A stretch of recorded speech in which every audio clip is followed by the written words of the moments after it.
for a diploma in psychiatric medicine from the Royal College of Physicians and Surgeons. In 1974, he became a naturalised Briton. After that, he became a consultant at Harley Street in London and a specialist until 1981. Since then, he's worked in Saudi Arabia, Bahrain, and for the last 4 years in the UAE at Salman Hospital, Al-Ain, UAE. He's a member of the American Psychiatric Association, also a member of the American Association of Sex Educators, Counselors and Therapists, a member of the World Federation of Mental Health, and Vice President of the Psychiatric Division of the Emirates. He is also a member of the Al-Ain Natural History Group. Ladies and gentlemen, Dr. Hassan Abdul-Rahman.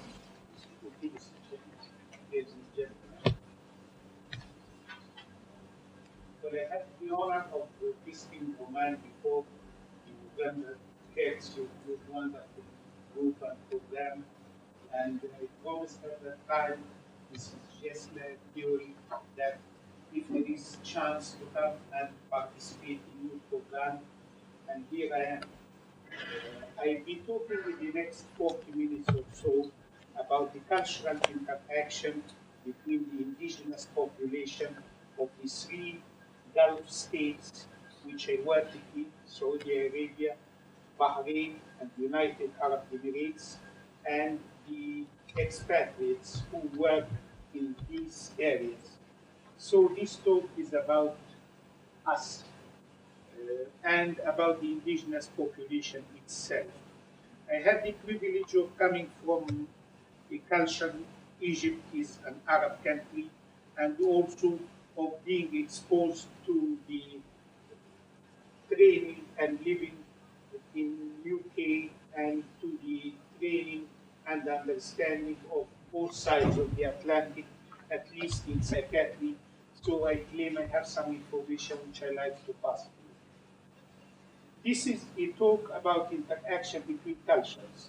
But as we know that people make cultures, so it is really about people reflecting on each other, their behavior and customs.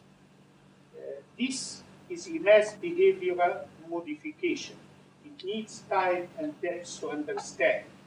In case of nations, time is not restricted to the normal years span we used to calculate for an age of a person.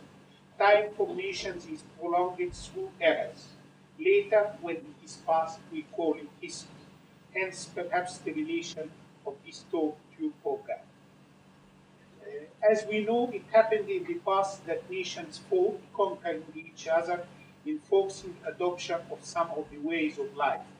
Yet people tend to imitate any way of identification to make the unpalatable swallowable, and hence our good old saying, if you cannot beat them, join them. Yet even when time comes to beat them or even to get rid of them, parts of your behavior, beliefs, and way of thinking are like them. The Arabian nation, when they was young, expanded and conquered the Persian and Greek empires. Both this heritage has reflected in all ways of life, just to mention a few: state formats, ministers, and on the light side, chess and backgammon. Translation goes active usually at a time and before the trade and with the adoption of different standards of life, of eating habits, kinds of food, transfer of power from Bay'a and Khalifa to kings, ministers, and court. The Arabian nation took all in and worked hard to the extent that between the 14th and 17th century, where Europe was really going through the dark era, if you may call it, before the Renaissance, Arab scientists worked hard after they digested the knowledge of other empires they conquered, produced their own stamp and discoveries in all aspects. Just to quote, Ibn Nafis discovered circulation, described the circulatory systems years and years before such credit was given to her. Ibn Sina treated hysterics with what you call psychotherapy now, years and years before hypnosis, free association of Freud came to existence. Sultan ibn Qalawun in Egypt ordered the humane approach for mental patients, opened the first Bimaristan or psychiatric hospital.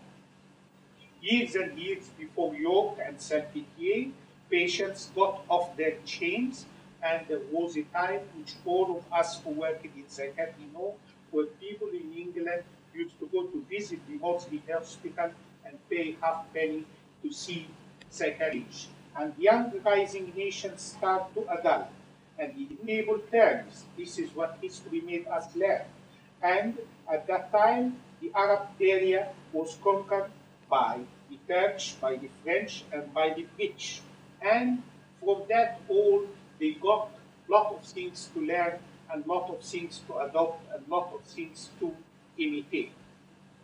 So, just the effect on the Arab area, as you see, it was the Greek and Persian affected the Arabs, and the pre-Islam area and the Islam area. The French came and affected the area, and the Turkish Empire till, as we know by the Sykes-Picot Agreement in 1904, when the French and the British people, for once and for good, hatched their differences, and they divided what was left from what they call the sick gentlemen of Europe, the Turkish Empire, between them. And this is what happened actually. So, as you see, the British culture covered Egypt, Iraq, Palestine, and the Cruciate states, South Yemen. The French took Lebanon and Syria.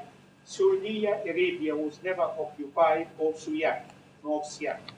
As I said before, people in their imitation tend to take on the good and the bad. But as all of us unfortunately know, the bad and the light things are stamped easily. And what's man's joy is another man's misery, as we know. So on the positive aspect, preventive medicine, especially vaccination, child care, and all the other drink and other misdemeanors came to existence. On the positive aspect, social clubs, football, tennis, polo, modern schooling, women game, coffee mornings, and so on. Since we are talking mainly about the Gulf area, I'd like to just give you an idea first about the general interaction which happened in the area. The Gulf area was not treated with much difference from the other Arab areas of the region. Bombay, due to the Indian influx here, became a place of second home, healthcare providers, and also the place where you could sell your pearls. Although you go to Europe, like the pearls go to Europe eventually, and getting food and tea from the Indian subcontinent. The changes, as we know, started with the language. Just looking to the lot of Urdu in Arabic and lot of English words. The sense of familiarity tends to make people turn to the capital of their previous occupier as a place of leisure and knowledge. This is what happened exactly. Egyptian, Iraqi, Gulf people went to UK, Syrian and Lebanese to France. In medicine, people became less believer in healers, traditional medicine to psychiatry. CT scan is mushrooming all over hospitals of the Gulf. Just to quote an example, 90% of women deliver in hospitals, 60% don't mind if a gynecologist is a female or a male. Who was left to bear the brunt of the changes? The family and the youth. So these are the people who start to feel the brunt of the change. The jet era in travel, TV, and even more important, the video, crossed all boundaries to the extent that probably Michael Jackson and Madonna will never know how they are very much worshipped in this part of the world now. The Far East want a share, so here came karate, pen pals, bodybuilding, clubs, and so on. Youth are so mixed up of offers, areas available for immediate pleasure. One other aspect happened is what you call the affluence factor, due to the sudden wealth of the area, where there is a disturbed relationship between the income and work, and buying on credit became learned, overdrafts in banks, and a lot of things like that, which both expatriates and the indigenous population suffer from same wise.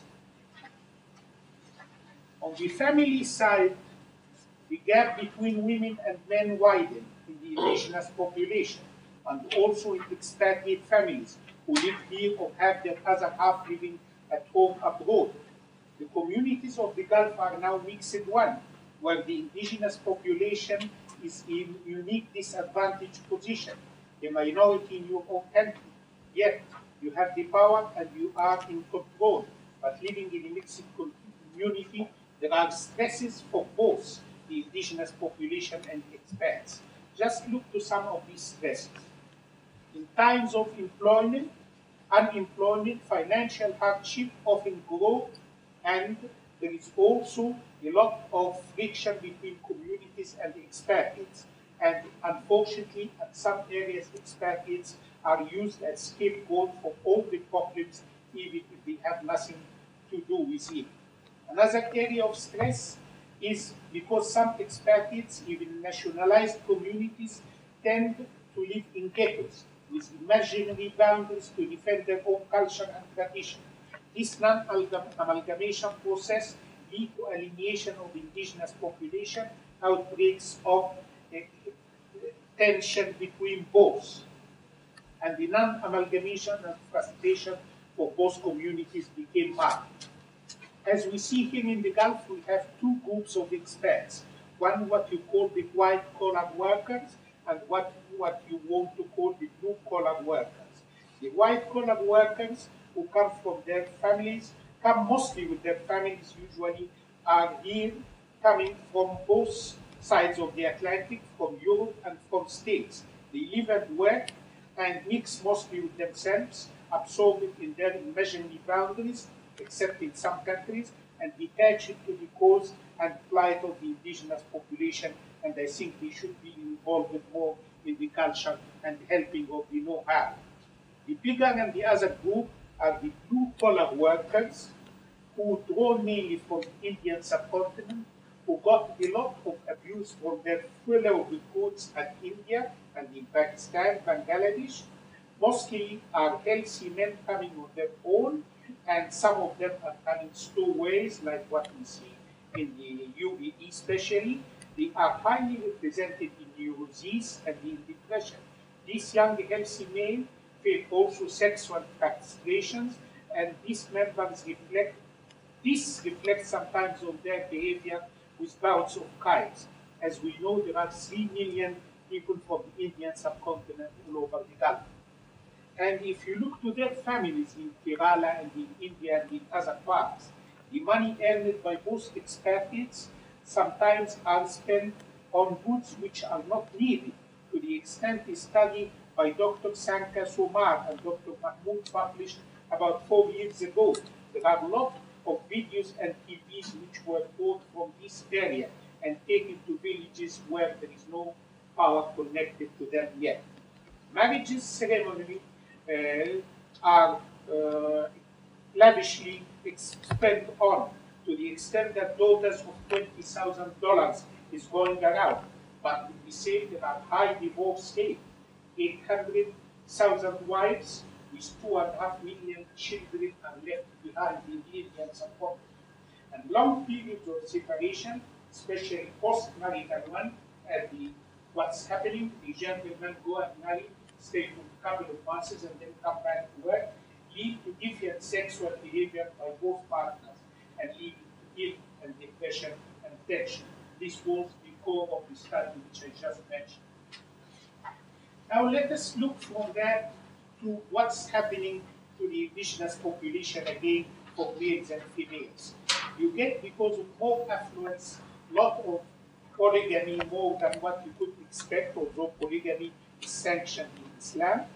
2, there is more drug and alcohol abuse, which in the area before used not to suffer from the same percentage. Buying and living on credit and the card game. I had a lady who came to me in the clinic about 6 months ago. She's saying she is really in very much hardship money-wise. I asked her how much your husband earns. She said he earns 7,000 dirham, which is about $700 Omani riyal per month, which is reasonable. But I said to her, how much he brings home?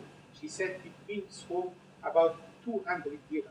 And it was really a shock to me because he bought 4 cars within 2 years. He buy the car by check, sell it for half the price, take the money, spend it on his leisure, whether he go to Bangkok or Pattaya or whatever, and then he come and get another car, and in the end the family is left with no car and with lot of debts. More holidays abroad spent on by what you call the white-collar period as more threat to the authority of the father by the demanding wife and children bombarded through the mass media advertisement. It is common in houses to have 2 to 4 videos, 2 to 4 telephones, same number for other electronic appliances and cars. The wedding scenes removed from the traditional ways to hotel banquets with the common practice of the bridegroom to enter such marriage with heavy debts. I had a friend of mine whom I knew in Saudi Arabia in 1980. He just got a job and then he got married, and the first thing he done to go to the National Bank and borrow 150,000 riyal, which probably is dirham of 15,000 Omani riyal here by the same money just to spend on one night wedding. And he went in with that debt. What happened to the wives? In the women's scene, the role of the wife to entertain her husband is more accepted, which is more on the positive side, rather than only having children or bringing them up.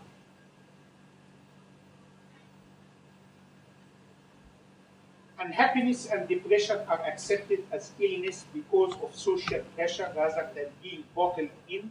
More support, but very tactical, is given to girls when a bridegroom is about to be accepted by father, but more dependency on maids for everything. And I'm sure you read all through the newspaper the problems which is happening for maids in the Gulf. And because of doing nothing at home, especially not working, boredom creates in marriage, and boredom is the worst enemy, as most of us know. And through that, psychiatrists get more clients. So this is what's going on for women, but to add to that, on the positive side, more education of women, just to see what happened through the admission of UAA University recently, as regards the number of girls going in or accepted. It was 60% girls and 40% men. What's happening to the children? To the children, it is a long-term imitation process going on in all aspects of life, but they are at a loss because of the different models and heroes. And all of us need heroes. Even myself, I'm 50 years old and still have my heroes. I still remember when I went to States first time, 1980, I went to Hollywood and I asked the girl of the team, do you have video cassettes for Kim Novak? And said, oh, who is Kim Novak? I was very offended to hear that. And then 3 weeks ago, I was home in England, and I sat glued to the television to watch my other hero, Marlene Monroe, 25 years death anniversary. Things like that. So all of us, we need heroes in life. But the children here has a lot of heroes, and they are not able to know which hero to follow or which hero to be interested in. And because mainly in the incongruity happening within themselves, what they hear at home, what they hear at school, what they hear on television. Courting behavior in the area is mostly now similar to the Victorian era in the UK. Marrying at a young age, which is still a tradition, leads to divorce and separation like all over the world. Women still fare worse in such tragedies, especially if the wife is non-national. Alcohol and drugs, as I mentioned, are flourishing as well as the mutation, seeking gang approval or to chase away boredom. Probably you read in the newspaper about a couple of years, the last thing in substance abuse scene were for kids to collect the big ants called Samsung, and they just fry it on a piece of tin, and they sort of sniff it for before it has to eat. And now what kids use, you can see it through the newspaper, they use not the glue, the past glue era and the mushroom and everything. What they are using now, they are using the varnish of the shoes, and just to smell. The change towards westernization is a slow and conservative one. Education is pushing it more and more towards open society. More men are educated but not working.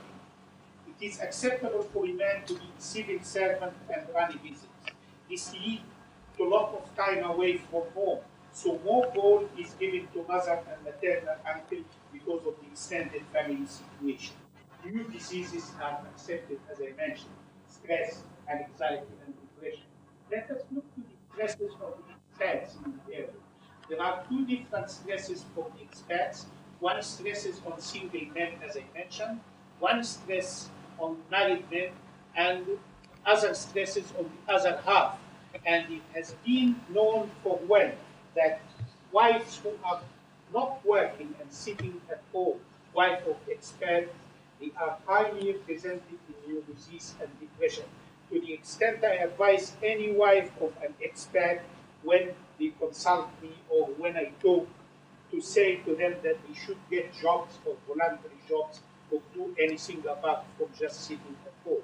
And as we know, paranoid psychosis all over the world is high among immigrants, among the expats, among wives of immigrants who are not working. So this is not a new information of anything. More and more people become interested in taking and choosing serious culture patterns from their expats and adopting and adapting it, which is very good. One of the things which is happening now as regards family planning. Family planning is accepted by wives, but not accepted by husbands, which is really a dilemma for doctors. There are more education, as I said, for women, but more push also towards nuclear family, but there is less care for children and elderly.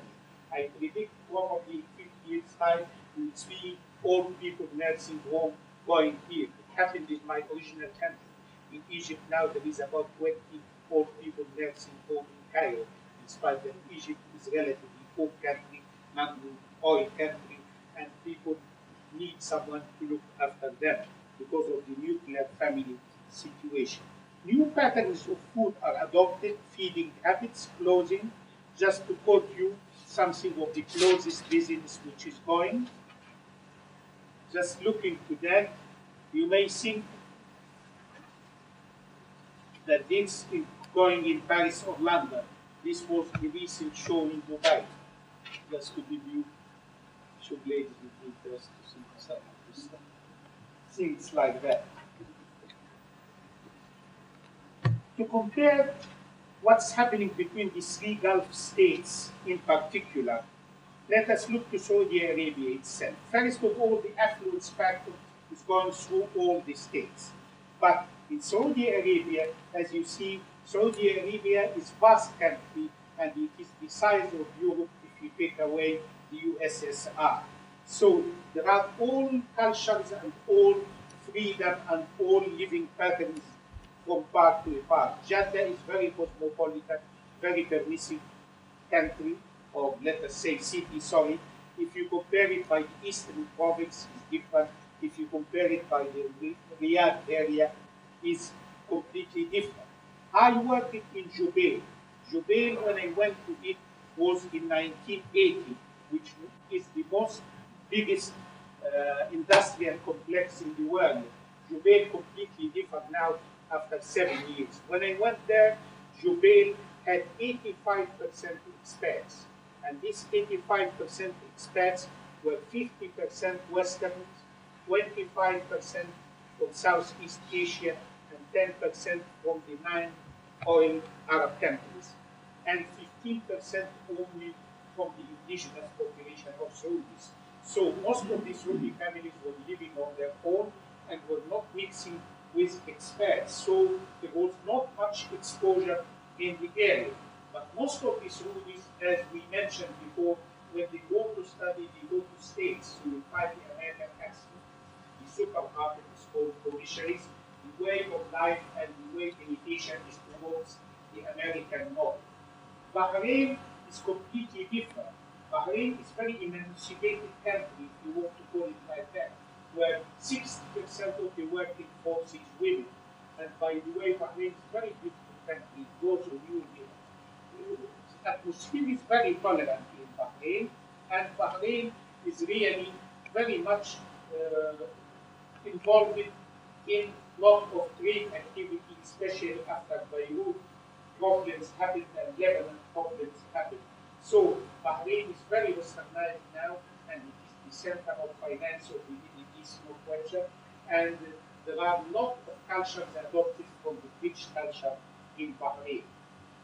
In UAE, if you want to compare the Gulf Emirates of UAE, there are 7. Dubai is similar to Bahrain.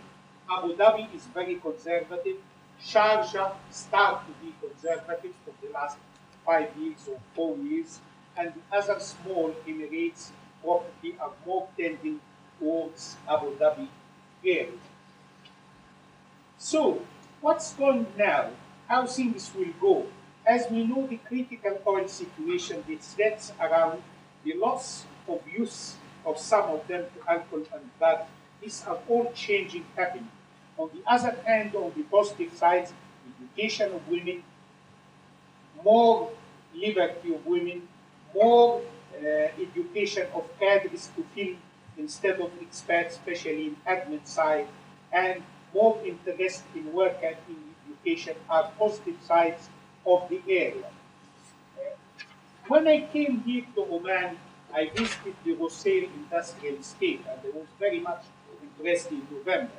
And also, I visited today the university. I spent about a couple of hours in the university, and really I was impressed more and more. And what impressed me more and more, what I saw in the newspaper, that His Majesty and the government here are encouraging the Omanis to take more jobs and to be less dependent on expats, because this is motivating people very much. But I mean, what will come out of the area, I think it is very unpredictable, but probably I will not be around, but if someone of the young generation after 5 years will be trying to understand what's going on, it will be really completely different culture. I just had this out of the newspaper. It is a photo of the fun fair in Al-Hili, in Al-Ain. See how people are coming in, going towards that, and this is the new generation coming in.